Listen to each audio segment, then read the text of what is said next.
Another unconfirmed report of a bear sighting over the weekend, this time in Cass County. And that follows several sightings in Indiana over the past few weeks. The first time in 140 years that a bear has been spotted in Indiana. WSBT 22's Patrick Roth is here. And Patrick, you traveled to northern Michigan to find out what people here could expect from bears in our backyards. That's right, Jennifer. Officials from Michigan and Indiana DNR think this bear started its trip south from around Muskegon, where bears are more or less part of everyday life. We went there to find out how people live with bears roaming so close to home. Yep, you're welcome. Have a good day.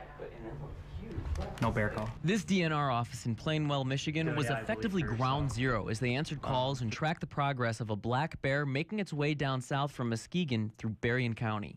Well, the first couple weeks when we first started hearing about the bear, we were getting at least 5, 6, 7 calls a day. And as the bear made its way into Indiana to become the first bear in the state since Ulysses S. Grant was president, it got a lot of news coverage. That's weird. Yeah. Because, you know, up here they're around all the time. But up here in bear country, they're wondering, what's the big deal? They're not uncommon around here, and everybody's like, oh, I saw a bear. You know, it's not a thing. Here around Cadillac in the northern parts of Michigan, seeing a bear is just like seeing a raccoon. It's just part of everyday life. Hey there, bear. What you doing? Where you going? As a rule, they're not really harmful to humans.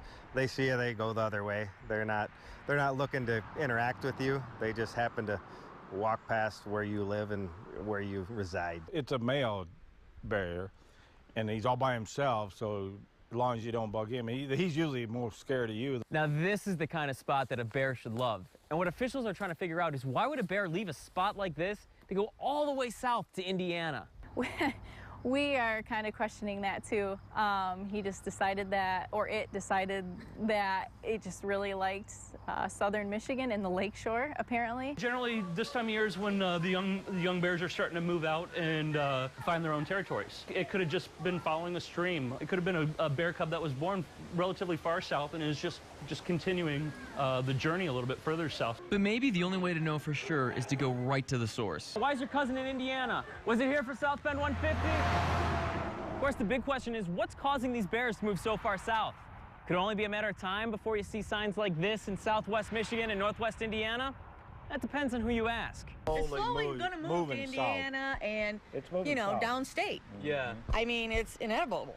Inevitable that it'll move down? Well, yeah, because the population is making them go that way. It just depends on habitat suitability. There is a large number of bears in the northern Michigan and in the UP. They could, if they're looking for a new territory, they could make their way south. And officials say that the odds of you actually seeing a bear are incredibly small. And if you do see one, you should consider yourself lucky. Even here in Manistee National Forest, where bears are somewhat common, the only bear we've seen so far, Smokey. You don't see them, even though there is a healthy, stable population up in northern Michigan. You really don't see that many. And when you do see them, it's pretty cool.